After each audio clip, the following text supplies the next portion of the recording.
हज़रात, ज़बान ख़तरनाक चीज़ है। नबी सल्लल्लाहु अलैहि वसल्लम हमेशा उसकी हिफाजत की तलक़ीन किया करते थे, क्योंकि यही वो ज़बान है जो झूठ बोलती है, यही वो ज़बान है जो झूठी कस्में खाती है, यही वो ज़बान है जो चुगली करती है, और यही वो ज़बान है जो गाली देती है। हमें मालूम ही नहीं होता, हम इसको गुनाह ही नहीं समझते।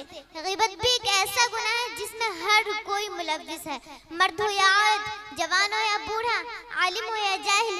इसीलिए आप हज़रात के सामने ग़ीबत पर एक ड्रामा पेश करने जा रहे हैं। उस ड्रामे का किरदार है तूबा, सास आयशा, आयशा की पड़ोसन सहेली रुखसार, बहू खुशनाज, खुशनाज की पड़ोसन सहेली नूर सबा। आप हज़रात से गुजारिश है कि इस ड्रामे को गौर से देखें और इस ग़ीबत जैसी गुनाह से बचने की कोशिश करें इंशाअल्लाह।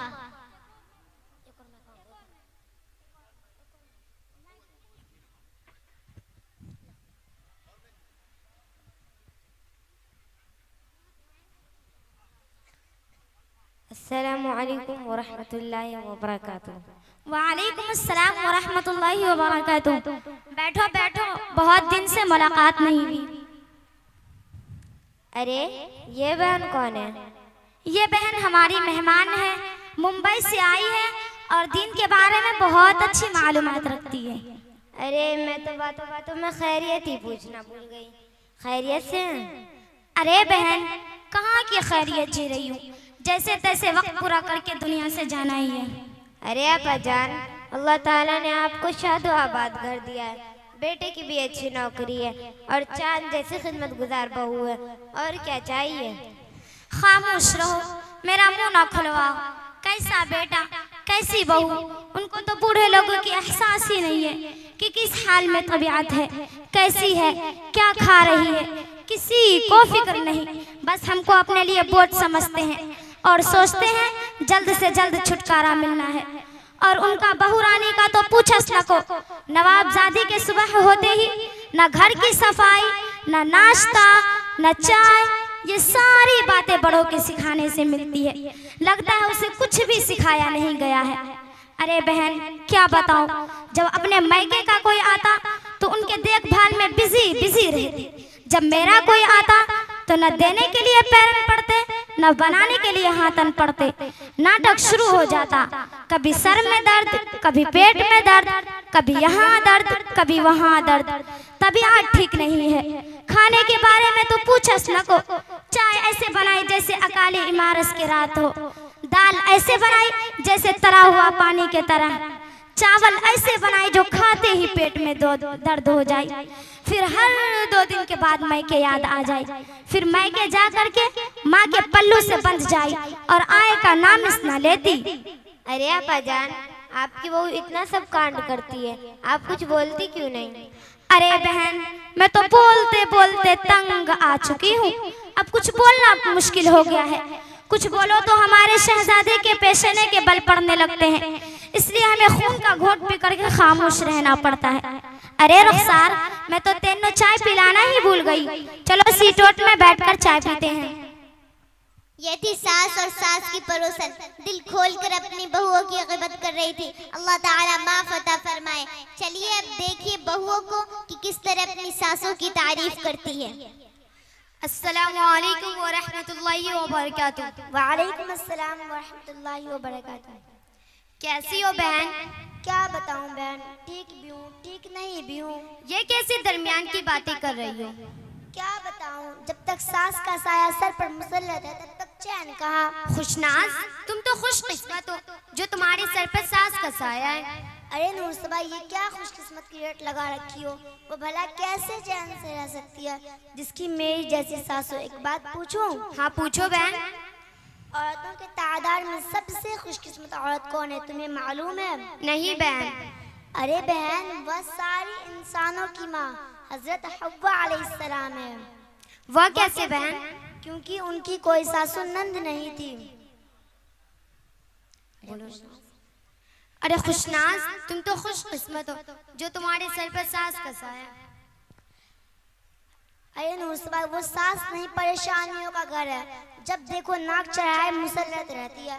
मैं खाऊं तो परेशानी में, मैं उठूं तो परेशानी में, बैठूं तो परेशानी, कुछ बोलूं तो गुस्सा, कुछ ना बोलूं तो मगरूर, मेरे हर काम पे नुकसान चुनी, हिम्मत अफजाई के बोल भूल कर भी ना सुनो। अब तुम ही बताओ मैं उसका क्या नाम दे सकती हूँ। मेरा चलता हृदय छोड़ो, अब तुम अपना सुनाओ। क्या बताऊं, मुझे तो जरा भी चैन नहीं। मेरी तलाक शुदा नंद है, दिन और रात मेरा सर पका रखी है। मैं बांदी बन गई हूँ, इसकी भी खिदमत करो और उसके बच्चों की भी, और नखरे अलग अलग, ये अच्छा नहीं वो अच्छा नहीं। हर वक्त ताने सुनने को मिलता है, डबल डबल खाने बनाने को पड़ता है। अभी मैं नाश्ता बनाने में ही लगी रहती, अभी मेरा खत्म भी नहीं होता। नंद और उसके बच्चे सारा बना बनाया खाना साफ कर चुके होते। अगर मुझे खाना खाना हो तो फिर से पकाना पड़ता है, या फिर मेरे बचे कुछ हिस्से में। मैं सोचती हूँ ये मुसीबत मेरे सर पे से कब जाएगी। अरे खुशनाज, ये कौन है? मैं तो पूछना ही भूल गई। अरे ये तूबा आपा है, मुंबई से आई है। 2-3 दिन के लिए यहाँ रुक रही है और दिन के बारे में अच्छी मालूमात रखती है और पढ़ी लिखी बहन है। अरे तूबा, अभी तक तुम इन दोनों के साथ ही बैठी हो। माफ करिए आंटी, हमने ध्यान ही नहीं दिया। कोई बात नहीं, सुबह से घर में हूँ, सिर्फ एक बात देख रही हूँ, हमारी ज़बानों पर दूसरों की शिकवे शिकायत, दूसरों की गीबत बहुत ज़्यादा हो गई है। और ज़बान की गुनाह तो हम कसरत से करते हैं, अल्लाह ही हमें माफ़ फरमाए। और हम औरतों की बहुत बुरी आदत हो गई है, जहाँ 2-4 औरतें जमा हो गई, दूसरों की तज़किरा, दूसरों की चुगली हमारी तबीयत का हिस्सा बन गया। महज वक्त गुजारी के लिए हम गीबत करना शुरू कर देते हैं और उसके नुकसान का ज़रा भी अंदाज़ा नहीं। सुबह आयशा और उसकी पड़ोसन की बात पर मैं गौर कर रही थी, तो मैं तुम सब की बातों पर भी गौर कर रही थी। ये सारी गुफ्तगू गीबत है। अरे बहन, गीबत क्यों होगी? हम तो जो हकीकत थी वह कह रहे थे। क्या? हाँ, अरे मेरी बहनों, सुनो तो सही, गीबत कहते ही है जिसकी तुम गीबत कर रही हो उसके पीठ पीछे बुराई बयान करना, या फिर तुम ऐसी बातें कह रही हो जो उसमें नहीं, तो वो बहतान है। दोनों सूरतों में गुनाह लाजिम है। गीबत और बहतान बहुत बड़ी गुनाह है। गीबत के बारे में कुरान मजीद में कहा गया है, अऊज़ु बिल्लाहि मिनश शैतानिर रजीम, बिस्मिल्लाहिर रहमानिर रहीम, वला यग़तब बअज़ुकुम बअज़न अयुहिब्बु अहदुकुम अन याकुल लहमा अख़ीहि मैतन फकरिहतुमूहु वत्तक़ुल्लाह। जिसका तर्जमा है, और क्या तुम में से अपने मुर्दार भाई का गोश्त खाना पसंद करते हो? क्या तुम्हें उससे घिन नहीं आएगी? अल्लाह से डरो। नबी करीम सल्लल्लाहु अलैहि वसल्लम ने फरमाया, लोगों को नाक के बल या मुंह के बल उसकी जबान की बातें ही गिराएगी। गीबतें गुनाह तो देखने में मामूली नजर आते हैं, लेकिन उसमें लज्जत बहुत होती है। खुदा ना करे कि उसकी किसी को लत लग गई हो, वरना फिर उसकी आखिरत की बर्बादी में कोई शक नहीं। हमारी आखिरत बर्बाद क्यों होगी? क्योंकि जब हम किसी की बुराई करेंगे तो क़यामत के दिन हमारी नेकियां उसको दे दी जाएगी जिसकी हमने गीबत की, और हमारे नामाए अमाल से नेकियां खाली हो जाएगी। इससे भी अगर उससे उसका हक अदा नहीं होगा तो फिर उनके गुनाह हम पर लाद दिए जाएंगे। अरे मेरी प्यारी बहन, मुझे तुम्हारी गुफ्तगू सुनकर यह एहसास हुआ कि मैं इतनी बड़ी गुनाह में मुब्तला भी और इतने बड़े गुनाह को ज़बान से छुटकारा पाया, वक्त गुजारी टाइम पास का जरिया समझते थे। मैं अब वादा करती हूँ कि आइंदा किसी के पीठ पीछे बुराई नहीं करूँगी और ज़बान से सारे गुनाह को छोड़ दूँगी। अरे तू बापा, अल्लाह आपको जज़ाए खैर दे, आपने तो मेरी आंखों की लगी पट्टी खोल दी। हमें तो पता ही नहीं था कि ये भी गुनाह है। मैं वादा करती हूँ कि आइंदा से किसी के भी पीठ पीछे उसकी बुराई नहीं करूँगी। अरे तूबा, मैंने तो बहुत लोगों की पीठ पीछे बुराइयां की है, अब हम क्या करें? सबसे पहले तो तुम अल्लाह से तौबा करो और फिर माफ़ी मांगो जिसकी तुमने गीबत की थी। जज़ाकिल्लाह खैर तूबा, आज तुम्हारे वजह से मैंने इतनी बड़ी गुनाह को ज़बान से छुटकारा पाया। सासू माँ, हमें माफ करिएगा, हमने आपके पीठ पीछे बहुत बुराई की। बेटा मुझे भी माफ कर दो, मैंने भी तुम्हारे पीठ पीछे बहुत सी बुराइयां की।